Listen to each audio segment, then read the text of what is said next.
Allô tout le monde, bienvenue dans le balado C'est dans ta tête de Santé mentale Québec Chaudière-Appalaches. Notre astuce du mois, c'est créer des liens. Puis d'ailleurs, je fais une petite parenthèse pour vous rappeler qu'on va lancer la nouvelle campagne de promotion de la santé mentale le 13 mars prochain dans le cadre de notre journée nationale de la promotion de la santé mentale positive. Puis là, en toute cohérence comme on est, notre thématique de campagne pour l'année 2023 sera justement créer des liens. Puis là, ben, moi, j'avais le goût d'en parler de l'astuce créer des liens depuis le début, tu sais, depuis notre début à la naissance, à l'enfance. Comme quoi l'attachement est la base de créer des liens. On en parle avec M. Georges Tarabouti.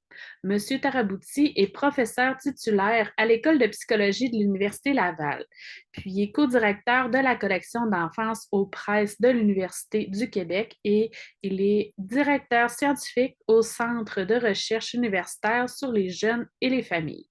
Puis depuis plus de 25 ans, il étudie le développement de l'enfant grandissant dans des conditions de vulnérabilité et de risque social en collaboration avec les établissements du réseau de la santé, des services sociaux québécois, puis des organismes communautaires ou bien gouvernementaux. Ses travaux de recherche portent principalement sur la question de l'attachement par enfant, justement, et de l'intervention efficace auprès des familles en difficulté ou même sur le transfert des connaissances vers les milieux de l'intervention. Alors, bonne écoute!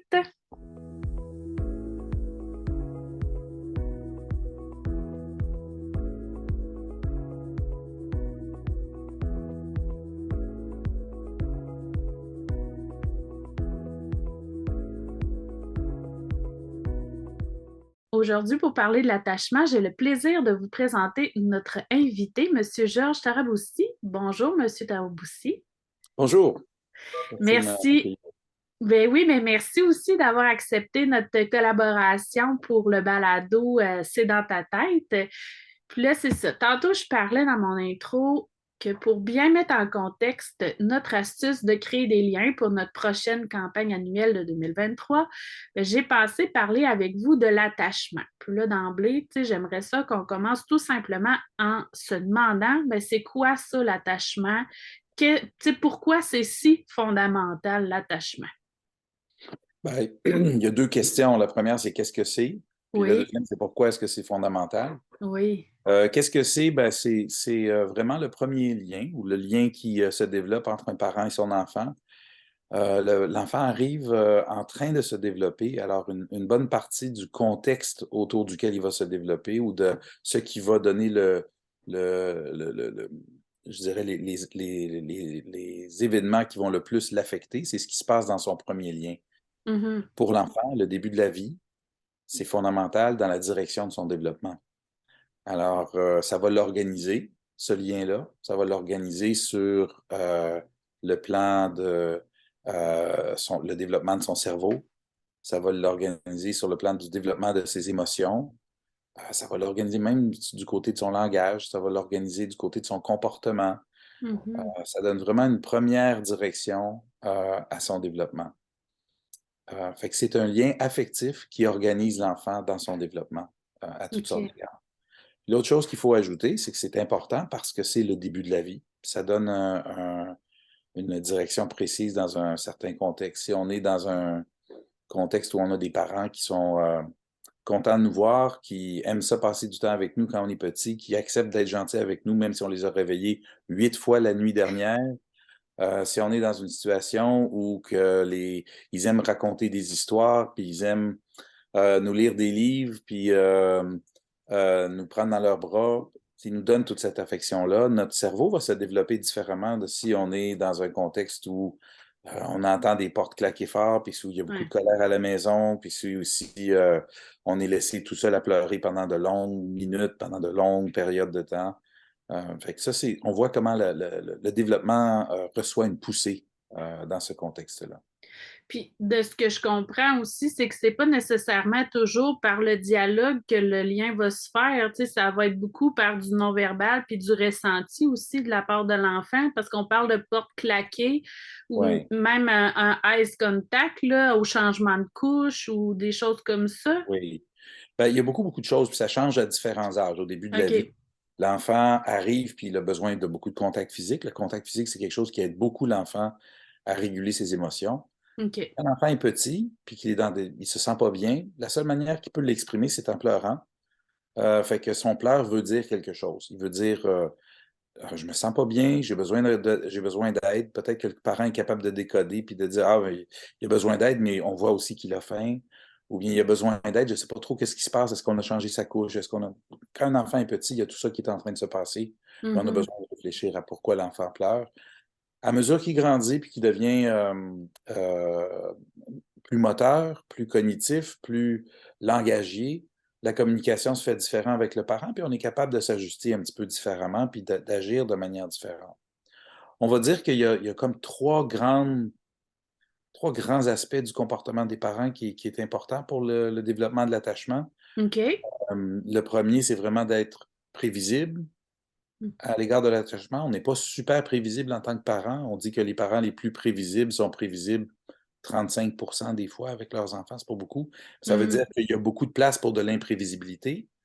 L'attachement, c'est pas une théorie du parent parfait, c'est une théorie Mhm. de qu'est-ce qu'il faut pour que l'enfant se développe minimalement bien. L'autre chose qu'il faut, c'est d'être approprié. Euh, on peut être prévisible et être très inapproprié ou très incohérent avec l'enfant. C'est important Ouais. d'écouter ce qu'on fait à C'est-tu, l'enfant. c'est-tu prévisible dans le sens, je le sais qu'à tout coup, il va être en colère. Donc, oui, c'est prévisible, mais ce ne sera pas inadéquat, mettons. Ouais, par exemple, exactement. OK. OK. Ouais, c'est un bon exemple. Puis on sait qu'il y a des enfants qui grandissent, surtout des enfants de 4-5 ans qui disent oh, je suis mieux de ne pas demander des choses à mes parents parce que je sais qu'ils ne réagissent pas bien. Fait que, et donc, ils sont prévisibles mais inappropriés, exactement OK, comme tu OK. viens de dire. OK. L'autre élément, Puis, c'est l'affection. L'affection, OK. c'est une question qu'on se pose toujours. De quelle manière est-ce que, en tant que parent, je démontre à mon enfant que j'ai de l'affection pour lui, qu'il est important pour moi, que je lui donne de la dignité, je lui donne de la valeur. Des choses comme la dignité puis la valeur, c'est pas très scientifique dans notre jargon, Ouais. mais c'est quelque chose dont l'enfant a besoin. Et c'est pas quelque chose qu'il peut prendre, c'est quelque chose qu'on lui donne. Et si on lui donne pas, il peut l'obtenir de nulle part ailleurs. Alors, c'est très, très important que ça se retrouve dans le premier lien. Puis c'est, j'imagine, avec tout ça, la dignité, la valeur, que la confiance et l'estime de lui-même va se développer. Tout à fait, tout à Ça fait. vient tout teinter cette sphère-là aussi, hein. En fait, en début de vie, ce qu'on pense, c'est que l'enfant a besoin d'apprendre qu'il peut dépendre de ses parents, justement pour qu'il puisse devenir autonome et compétent. Ouais, C'est en c'est ça. apprenant cette première confiance-là, cette première dépendance-là, que l'enfant devient OK, parce que j'ai eu ça, je suis capable de. C'est Euh, ça. C'est comme une espèce, le parent est comme l'espèce de port d'attache pour l'enfant, mais en même temps un tremplin pour exactement. aller plus loin. Exactement. Exactement. Il y a une image qu'on donne parfois. Les concepteurs donnaient cette image-là de l'attachement où on disait que c'était un peu comme un porte-avions. L'enfant est comme un avion. Un porte-avions, vous savez c'est quoi, là? Ben oui. Un bateau là, qui transporte des avions. Puis l'enfant, c'est un avion. Puis il faut qu'il puisse retrouver le porte-avions. S'il sait que le porte-avions est là, il va savoir comment s'organiser dans son exploration, dans ses sorties, sachant qu'il y a quelqu'un qui est là pour l'accueillir au retour. Il y a quelque Mhm. chose de ça dans le domaine de l'attachement. Parce qu'il y a souvent justement des réponses, peut-être des fois, qui sont pas toujours, tu sais, si justement l'enfant pleure, ben ça veut dire quelque chose. C'est pas un espèce de, il va être trop gâté si tu le prends non plus. Tu sais, Ouais, l'enfant a besoin au début de sa vie d'être rassuré en se disant, ben quand j'essaie de parler, parce que c'est ma seule façon de parler, ben quelqu'un me répond. Tu sais, je suis pas ignorée dans ma ouais, détresse. Tu sais, même ouais, si des fois c'est un changement de couche, tu sais, mais ouais. C'est sûr que quand on parle de petits bébés, les pleurs des enfants euh, ne sont pas des tentatives de manipulation, c'est des hum, tentatives de communication. ouais.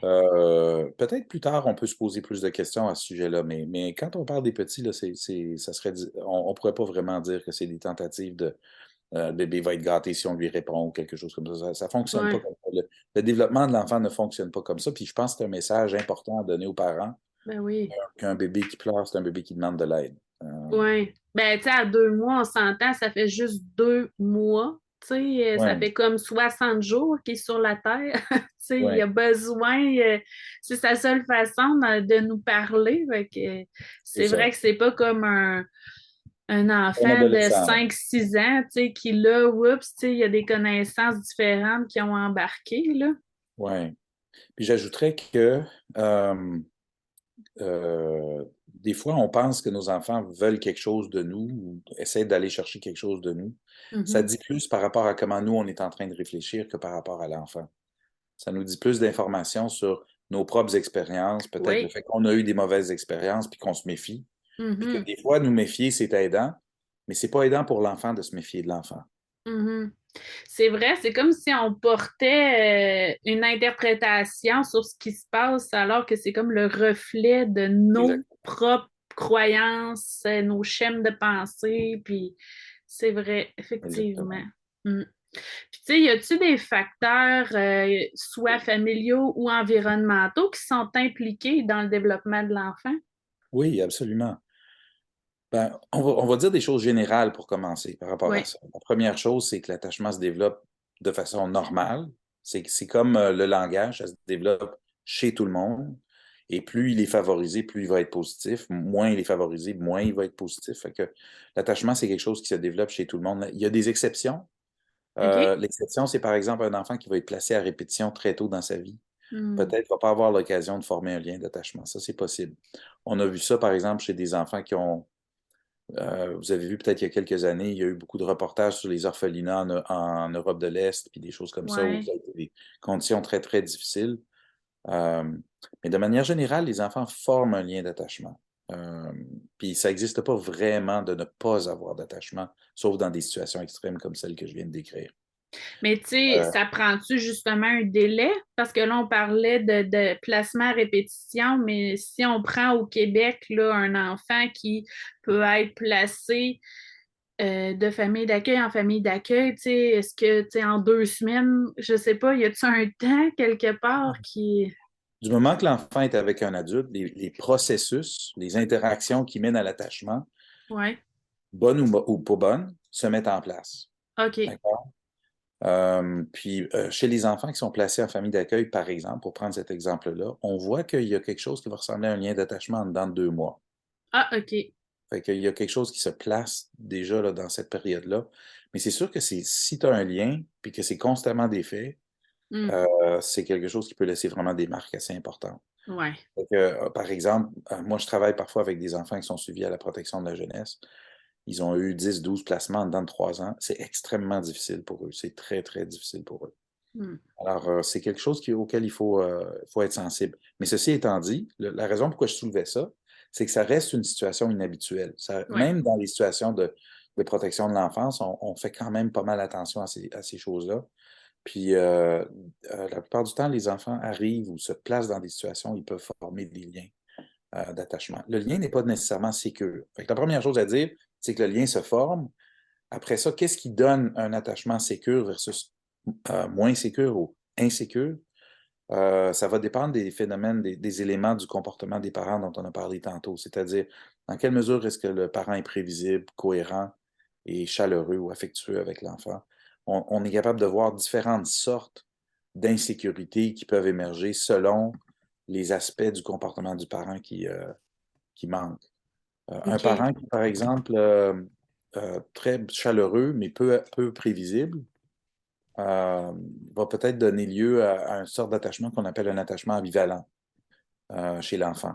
L'ambivalence chez l'enfant, c'est l'idée que le parent donne des bons soins à l'enfant, mais c'est juste que l'enfant, dans ce qu'il fait, a de la difficulté à susciter les bons soins. Il ne sait pas quand est-ce qu'il fait quelque chose pour recevoir ce dont il a besoin. Parce qu'une fois, c'était bon, puis l'autre fois d'après, il s'était fait Voilà, chicaner. OK. voilà, exemple. Fait que c'est comme si quand l'enfant va signaler, il va dire qu'il a besoin, il va devoir exagérer ses signaux, il va devoir Hmm. exagérer son besoin parce que il dit, je sais que mon parent est en mesure de m'aider, je suis pas sûr qu'il va le faire. Fait que j'ai Ah, besoin OK. d'être vraiment, vraiment très clair dans ce dont j'ai besoin pour augmenter les chances que je vais obtenir ce dont j'ai besoin. OK. C'est un petit peu une petite caricature parce que c'est beaucoup plus compliqué que ça, là, mais Ouais, ouais. l'idée, c'est de dire, parce qu'il y a de l'imprévisibilité, l'enfant il se retrouve, apprend à exagérer ses signaux, exagérer ce dont il a besoin. Il y a OK. d'autres enfants auxquels on répond très peu aux signaux. Ou bien on va répondre, mais ça va souvent être le sentiment de rejet. Euh, les enfants, et puis on entend souvent parler de ce type d'exemple-là, ça fait partie de notre culture populaire, l'enfant qui obtient un 82 dans son examen de maths, puis qui vient montrer ça à ses parents. Puis ses parents disent, ben voyons donc, un 82, tu devrais faire bien mieux que ça. Hmm. Puis c'est comme un enfant qui va apprendre, si c'est répéter ce type d'expérience-là, c'est un enfant qui va apprendre, ben, je suis mieux de ne pas montrer mes affaires à mes parents. Je suis mieux d'essayer de garder mes choses à moi. Hmm. Quand j'ai des besoins, je suis mieux de ne pas présenter ça à mes parents parce que ça ne suscite pas du soutien, ça ne suscite pas de l'affection, ça suscite une sorte de mauvais sentiment chez moi. Mhm. Ça vient, mes parents me montrent un peu de rejet dans ce contexte-là. Fait que ce que je préfère, c'est garder les choses pour moi. Puis Euh, parce que on justement, appelle ça, juste pour vous dire, on appelle ça de l'attachement évitant. ouais, c'est ça. Ouais. Parce que c'est ça, je partais pour dire, à date, là, on a parlé d'ambivalent, évitant, puis y en a-tu d'autres types? L'ambivalent évitant, c'est les formes d'attachement insécures, plutôt OK, qu'on comprend. OK, Euh, OK. L'attachement sécure, c'est quand l'enfant sait qu'il peut avoir confiance dans son parent, sait qu'il peut aller vers son parent. Ça prend différentes formes, mais à la base, c'est un enfant qui dit, je suis en mesure d'entrer dans mon monde, d'essayer de voir comment les choses fonctionnent, de parler avec des gens. Si jamais il y a quelque chose qui ne va pas bien, je peux m'orienter vers mon parent pour avoir du soutien, pour avoir de Mhm. l'aide. Si je tombe quand je joue à tel ou tel jeu, je sais où sont mes parents, je sais qu'ils vont m'aider. Euh, si mes parents me disent de ne pas faire quelque chose, par exemple, je suis mieux de les écouter parce que je peux leur faire confiance. C'est prévisible ce qu'ils me disent. C'est pas juste une mauvaise interprétation qu'ils sont en train de me donner. Il y a comme une confiance qui s'établit entre l'enfant, une sorte de dépendance, entre guillemets, entre l'enfant et son parent, qui donne lieu à la capacité de l'enfant d'explorer son environnement, d'entrer dans son Ouais, monde. c'est ça, par la suite. Parce que Oui, quand ils sont bien jeunes, oui, on leur dit fais pas ça, ils nous écoutent, mais quand ils grandissent, des fois, ils font pareil. Ils vont exactement. Oui, explorer. ouais, Mais exactement. là, tu sais, avec la théorie de l'attachement, justement, de mon souvenir du temps que j'étais étudiante en psychologie, il y avait 4 types d'attachement.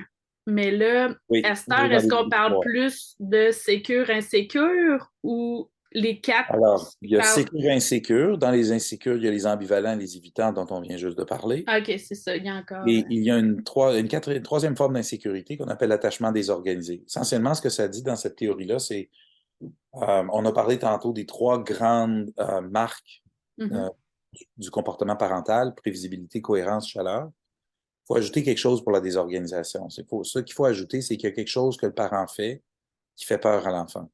Mm. Et par conséquent, l'enfant, il apprend à être il essaie de s'organiser autour de thématiques qui mènent à l'évitement ou à l'ambivalence, peut-être même à la sécurité. Mais s'il y a quelque chose pour lequel il a vraiment besoin de se tourner vers son parent, il a peur de son parent, fait qu'il ne va pas y aller. Puis ça peut être différentes choses. Je donne des exemples. Imaginez un enfant qui est dans une situation de mauvais traitement. C'est un enfant qui va dire en temps normal, ça peut aller, mais du moment qu'il y a beaucoup de crise, il y a une crise, il y a quelque chose d'émotif dans la famille, je sais que des fois, ça chire dans ma famille, fait que je vais pas aller vers mon parent dans ces situations. J'ai peur de mon parent dans ces situations-là. OK. Ça peut aussi être un enfant qui a perdu son parent. Donc, Mm. pour un enfant qui perd son parent, c'est pas de la faute du parent, là, mais l'enfant va sentir ça comme de l'abandon et doit composer avec ce sentiment-là. Fait que ça peut aussi être ce type de choses. Je ne peux pas m'orienter vers mon parent. J'ai un parent qui n'est plus là. Je ne sais pas trop qu'est-ce que je fais avec l'autre dans ce contexte-là. Ça va pas bien. J'ai été abandonné. Je dois composer avec ce sentiment-là. Ça défait, au moins pour une période de temps, ça défait un attachement qui aurait pu même être sécurisant. OK. Mais ça peut défaire pendant un certain temps aussi. Est-ce que c'est un attachement à ce moment-là si la personne fait juste quitter la famille ou un décès? Tu sais, si la personne est tout simplement décédée, ça peut-tu être dans cet Les deux, exemple-là? les deux peuvent OK, avoir lieu. Les deux peuvent OK, avoir lieu. Le décès, c'est comme l'exemple le plus extrême. OK. Pardon. C'est l'exemple le plus extrême. Mais c'est clair que quand il y a des séparations conjugales, Hmm. c'est quelque chose qui peut aussi arriver. Puis les parents impliqués dans une séparation conjugale doivent être très, très intentionnels pour essayer de compenser pour le fait que l'enfant peut ressentir de l'abandon OK, dans cette OK. situation-là. OK. Ce que je me demandais, c'est est-ce qu'un enfant peut avoir un attachement, mettons, sécure avec un parent, mais ambivalent ou évitant ou tu sais, dans l'extrême désorganisé avec un autre parent? Oui, tout à fait. Dans la même bulle familiale, là, Dans la mettons, les même parents bulle familiale, oui. sont pas Oui, séparés, sont encore ensemble, puis OK, oui. Il y a une tendance à ce que l'attachement entre les deux parents se ressemble, mais OK, il y a beaucoup de variabilité. Et on sait que c'est possible, c'est tout à fait possible d'avoir des attachements différents. Puis d'ailleurs, OK. c'est une des choses qui est intéressante. On pense que c'est une des raisons pourquoi on a deux parents, c'est que ça donne deux chances d'avoir un attachement sécurisant. Ah, OK. Un attachement sécurisant, c'est protecteur. Ça Hmm. nous aide dans toutes sortes de différentes situations. Ça nous lance bien dans notre développement. C'est une bonne première poussée au développement. Ne pas en avoir, c'est un facteur de risque. La présence d'un attachement désorganisé, c'est un plus gros facteur de risque. OK. Euh, mais un attachement, c'est sûr que deux attachements sécurisants, c'est merveilleux, mais l'important, c'est d'en avoir au moins un. OK. Puis j'imagine aussi que des épisodes de stress qu'un parent peut vivre, est-ce que il y a quelque chose à voir avec l'attachement? Ça peut-tu venir Oui, nuire ou... oui. Il y a des choses qui se passent qui sont ponctuelles. C'est-à-dire, l'attachement, c'est OK. pas quelque chose qui est complètement figé. C'est OK. possible que pendant une certaine période de temps, c'est possible qu'un parent va avoir quelque chose de très difficile dans sa vie et que ces interactions, l'incarnation de la relation, c'est les interactions entre le parent et l'enfant, ça se peut que les interactions souffrent et que pendant un moment, l'attachement, la qualité de la relation change. Ça peut être à cause du stress, ça peut être à cause de situations environnementales. On vient juste de parler de peut-être une séparation, un Hmm. conflit conjugal. Il peut y avoir quelque chose qui se joue à ce niveau-là. Ça peut être un déménagement, il y a toutes sortes de choses qui peuvent amener des changements ponctuels qui vont jouer sur la manière dont s'incarnent les liens parents-enfants. Est-ce que la Ça peut jouer. pandémie... La Ouais. pandémie peut avoir joué, Ah ouais. effectivement. Ouais, OK. on peut penser qu'il y a ce type de choses-là. On sait que la pandémie a eu un impact au niveau du niveau de conflit qu'expérimentaient les familles. Ouais. On a eu des familles qui n'étaient pas ensemble toute la journée, qui se sont retrouvées ensemble toute la journée. Hmm. Des jeunes du secondaire avec des jeunes du primaire, avec des petits, des nourrissons, tous ensemble dans la même maison, en train d'essayer d'organiser des Zooms, en train d'essayer d'organiser des... Fait qu'on sait que Ouais. ça peut être un moment difficile. Puis la recherche documente assez bien qu'il y a eu des augmentations des tensions familiales dans ces contextes-là. Pas OK. pour tout le monde, pas également pour tout le monde, mais que de manière générale, il y a eu des bons défis. L'autre chose que j'ajouterais, c'est qu'il y a aussi des situations chez les parents qui peuvent être un petit peu plus chroniques. On peut penser à des enjeux de santé mentale. Hmm. Parents qui luttent avec des troubles anxieux plus importants, euh, dépression, des symptômes de dépression à des niveaux élevés, des parents qui luttent avec l'hostilité, l'agressivité, des enjeux de colère. Hmm. C'est des choses qui peuvent avoir des impacts sur l'attachement. Puis, dans ce contexte-là, on encourage beaucoup, beaucoup les parents à rechercher de l'aide pour pouvoir gérer ces émotions-là, puis à être très intentionnel dans les interactions avec les enfants. Vraiment, l'idée de se parler, de mentaliser, fait Ouais. partie de l'intervention qu'on veut faire avec les parents dans ces contextes-là. OK. OK.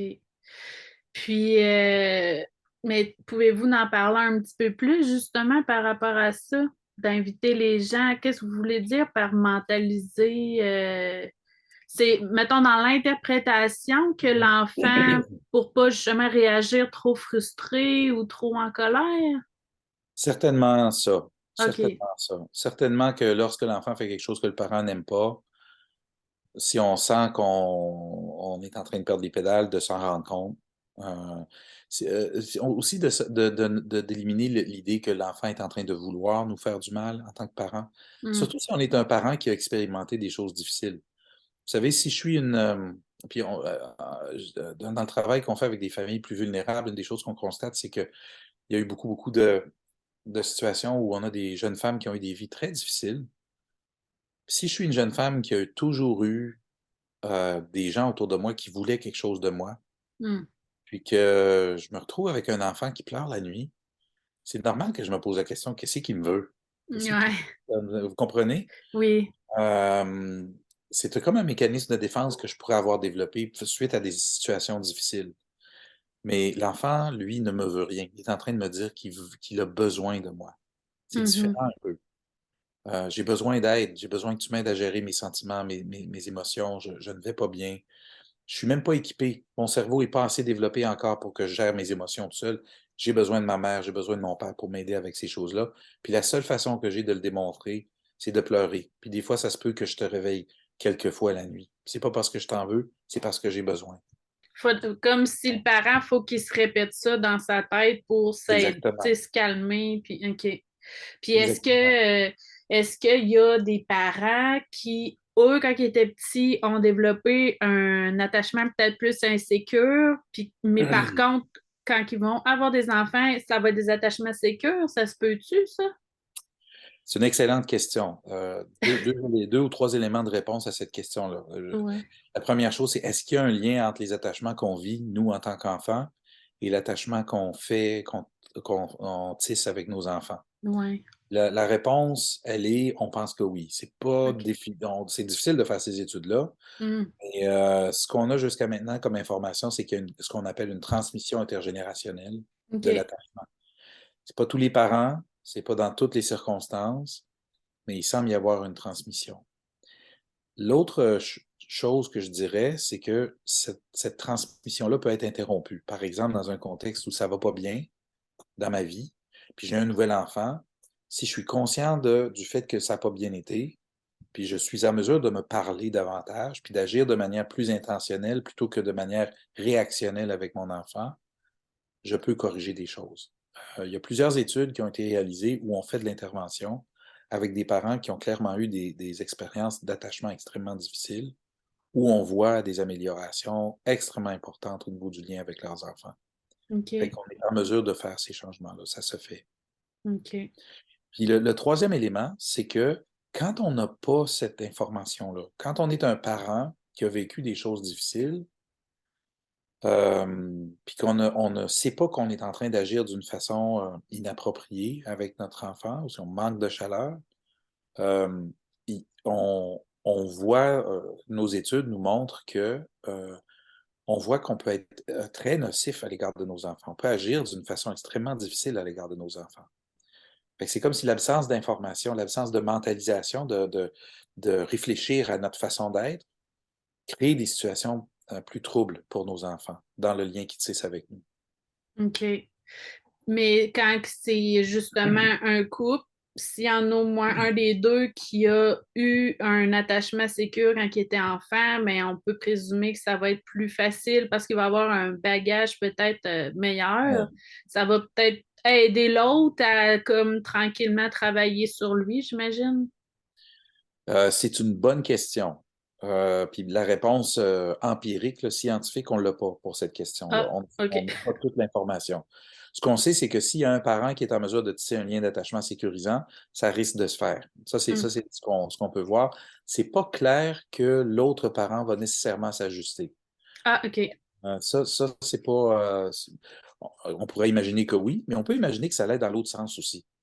Ah. Euh, on peut imaginer qu'il y a un je vous donne une situation. Imaginez Hmm. que vous êtes dans une situation où vous êtes le parent sécure, mais votre conjoint, il est agressif un peu. Puis il dit là, tu vas faire comme je te demande, là. Il va exiger, puis il va être contrôlant, puis l'absence de réflexion par rapport à sa situation fait qu'il demande de vous, qui aurait tendance à établir des liens sécurisants avec votre enfant, d'agir d'une façon qui va défaire votre tendance normale.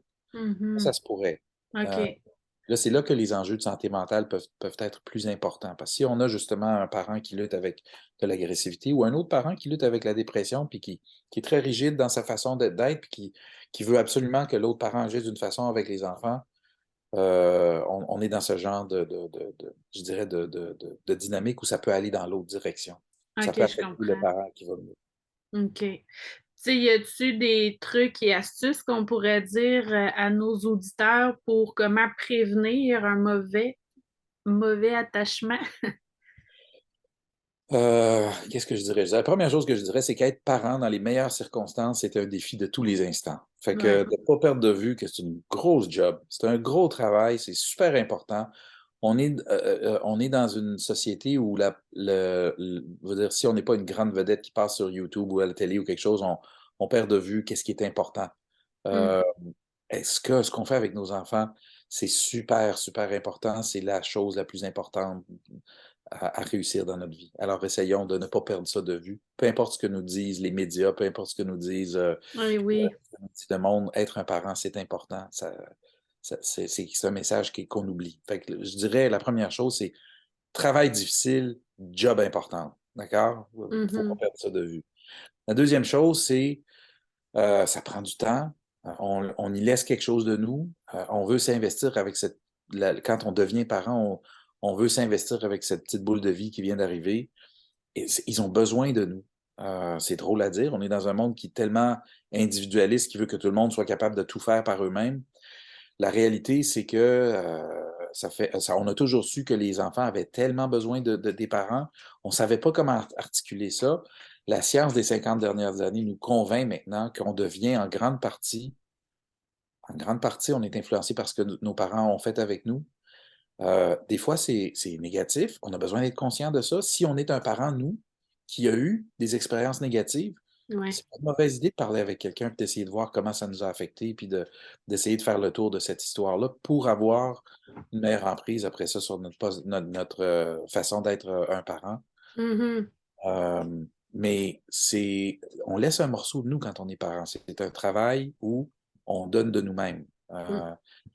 Puis l'autre chose, c'est que c'est pas quelque chose qui arrête nécessairement. Je pense que des fois, en tant que parent, on est un peu paniqué au début de la vie, là, au début de la vie de nos enfants, parce qu'ils nous réveillent 8 fois par nuit. Parce que vous comprenez, c'est Oui. difficile physiquement, mais le besoin change. À un moment donné, ils dorment la nuit. À un moment donné, ils savent manger tout seuls, mais il y a quand même des nouveaux besoins. Puis c'est quand même, ils ont toujours besoin de nous. Moi, je suis père d'enfants qui sont adultes établis, ils ont tous des emplois, puis je les vois cheminer dans leur vie. Ils commencent à avoir des enfants. Je vois les besoins qui continuent de se manifester. Je vois, il y a toujours quelque chose, puis Ouais. donc c'est quelque chose qui reste. Fait que quand on est parent, c'est pas quelque chose qui disparaît. Non, Euh, c'est ça. Comment est-ce qu'on va interpréter prévisibilité, cohérence et chaleur tout au long de la vie de nos enfants? Il y a quelque chose dans ça qui reste. Puis on a besoin de réfléchir, on a besoin de se faire une tête par rapport à comment on veut faire. Fait Mm. que, il n'y a pas de truc, il n'y a pas d'astuce, c'est quelque chose qui reste. Mais Et, tantôt, oui, puis le premier exemple que vous avez nommé, ça me faisait penser les réseaux sociaux. Ça, c'est quelque chose aussi. Moi, je trouve là qu'il s'est mis à teinter justement toutes nos approches dans la parentalité, puis tu sais, qui peut peut-être influencer l'attachement justement parce que tu sais, si je remonte à l'époque de mes parents, il n'y en avait pas de réseaux sociaux, fait que, tu sais, on jouait dehors, puis on rentrait en dedans, puis, mais tu sais, là, avec les jeux ouais, vidéo, la télé, les réseaux sociaux, la ouais, comparaison, l'espèce de pression, tu sais, de la parentalité bienveillante, puis, tu sais, les conséquences, les punitions, non, si, ça, tu sais, ça devient mélangeant, là, pour les parents des nouvelles générations, je trouve. ouais, vous avez raison. Écoutez, ça a toujours été mélangeant. On a toujours Ouais. pas su comment faire. Je me souviens, moi, quand mon aîné est né, il y avait une infection urinaire. Le milieu hospitalier où on était n'avait pas d'air climatisé, il y avait eu beaucoup de chaleur, on était à 32 degrés, 33 degrés. Puis dans ce contexte-là, ça a l'air que c'est possible que les nouveaux bébés puissent avoir des infections. Il a développé une infection. Puis, on a vu qu'il y avait des infirmières qui nous disaient que c'était parce que notre bébé était allaité, qu'il était malade. Il y avait des infirmières qui nous disaient... On avait toutes sortes d'informations contradictoires. On ne savait plus dans quelle direction. Fait que vous pouvez vous imaginer, j'avais 25 ans, mon bébé est arrivé, puis ma conjointe et moi, on se regardait, puis on ne savait pas dans quelle direction aller. Là. On était C'est vraiment... ça. Alors, il y a toujours eu beaucoup de mythologie et de folklore autour de l'enfance. Ouais. Il y a deux ou trois bouts d'informations, je pense, qu'on peut donner par rapport à ça. La première, c'est trop d'informations, c'est pas bon. Ben non. Euh, il y a des sites, il y a des sources d'informations maintenant qui sont dignes de confiance, puis on devrait se limiter à ça. On devrait avoir aussi des personnes dans notre entourage avec qui on peut parler qui sont dignes de confiance, mais on ne devrait pas être toujours en train de parler de ces choses-là. On devrait Hmm, être en train de s'organiser autour d'informations qui nous aident, euh, dans lesquelles on a confiance. hmm. J'ajouterais à ça que des fois, si on se connaît un petit peu, puis on sait qu'on est d'une tendance anxieuse, souvent quand on est anxieux, on va chercher trop d'informations, puis ça augmente notre anxiété. Alors, Oui. si on sait qu'on est comme ça, faisons confiance, apprenons à faire confiance. Parlons-nous. Hmm. Tantôt, on parlait de mentaliser, là. Parlons-nous pour aller chercher la confiance, l'information dont on a besoin auprès de personnes de confiance. L'autre chose que j'ajouterais, c'est que les médias sociaux nous jouent des tours à différents égards. C'est-à-dire que c'est très, ça gobe l'attention Hmm. des parents. Et si on est très, trop investi dans nos médias sociaux, c'est quelque chose qui peut avoir notre attention à la place de notre enfant. Ben, c'est Le- ça. le- le- le- Il n'y a rien de plus envahissant qu'un téléphone cellulaire qui nous alerte pour nos différents sites qu'on est en train de suivre, ou pour nos textes qu'on reçoit, ou pour nos courriers électroniques, ou pour des... Il y a toutes sortes de choses là, qui peuvent arriver sur notre téléphone. J'ai vu même des produits qui étaient en vente sur Amazon, des espèces de petits trucs que tu peux accrocher après le biberon d'un enfant, puis accrocher ton téléphone cellulaire pour que tu puisses Ben consulter non. ton téléphone cellulaire pendant que tu donnes le lait à ton enfant dans le biberon. J'ai vu des trucs qui ont été faits pour monter ton téléphone cellulaire sur des poussettes. Puis Oh, la réalité de ça, c'est la suivante, c'est-à-dire que si un parent ne profite pas des occasions pour être en interaction avec son enfant, c'est pas juste que l'enfant a moins de temps en interaction avec son enfant, c'est aussi que l'enfant est face à son parent qui ne le regarde pas, qui est en train de regarder autre chose. ben, c'est Et ça, ça. ça ressemble à certaines situations de santé mentale. Ça ressemble à des enjeux de santé mentale. C'est pas ça, là, c'est le parent qui est juste pris par quelque chose, mais le parent qui ne regarde pas l'enfant pendant que l'enfant lui signale, lui vocalise, lui parle, le regarde, etc., ça ressemble à des réponses d'un parent qui pourrait être en train de lutter Qui... avec des situations de santé mentale. Alors, Ben, c'est c'est quelque chose quand même.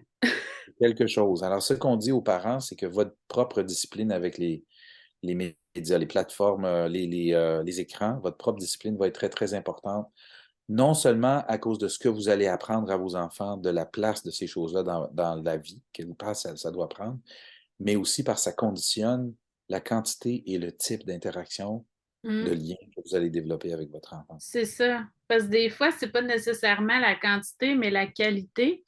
Puis Tout à fait. tantôt, tu sais, au début, je parlais de ice contact pendant le changement de couche, mais c'est un peu le même principe quand on donne le biberon, tu sais, Oui, on peut le flatter la joue en même temps, le regarder, lui sourire, tu sais, juste ça, la connexion avec le sourire, ça fait toute la différence que très d'avoir comme important. une espèce d'écran entre lui, il regarde le derrière de mon téléphone, puis moi, je regarde le téléphone, tu sais.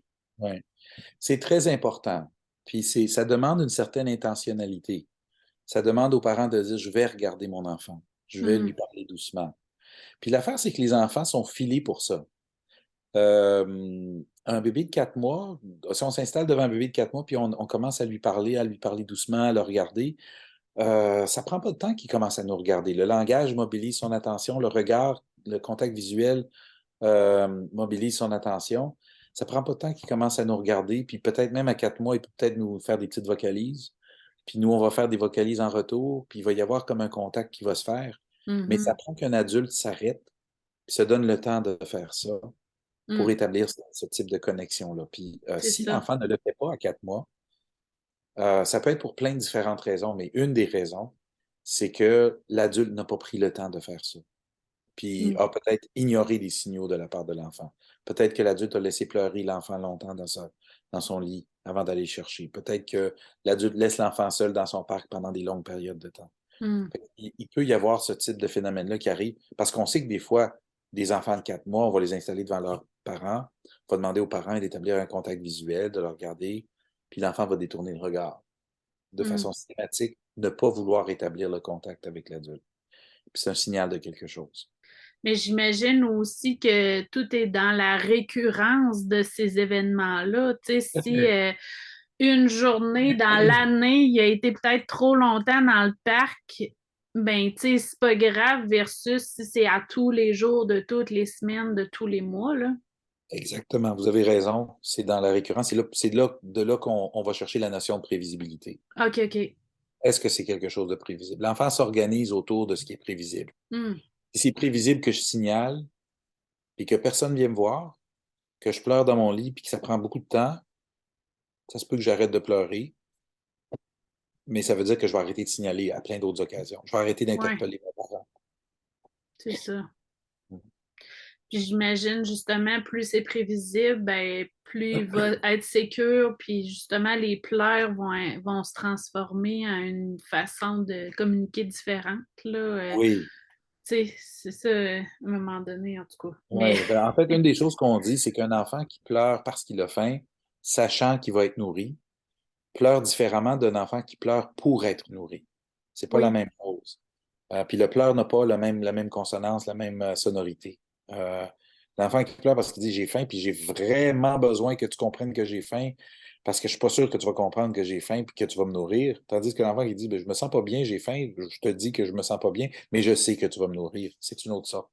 le ton, ah ouais, il va être différent. Mm. Ouais. Mais merci, en tout cas, ça a été très, très intéressant de cette discussion. Je vous remercie d'avoir accepté notre invitation. Merci beaucoup. Merci de m'avoir invité. Vous écoutiez C'est dans ta tête, le balado de Santé mentale Québec Chaudière-Appalaches qui vise à créer, développer et renforcer la santé mentale. Merci de votre intérêt et surtout, merci d'avoir pris le temps de prendre soin de vous en nous écoutant. Si vous souhaitez découvrir d'autres outils et astuces, je vous invite à consulter notre site internet au santémentalca.com. Bye bye, à la prochaine!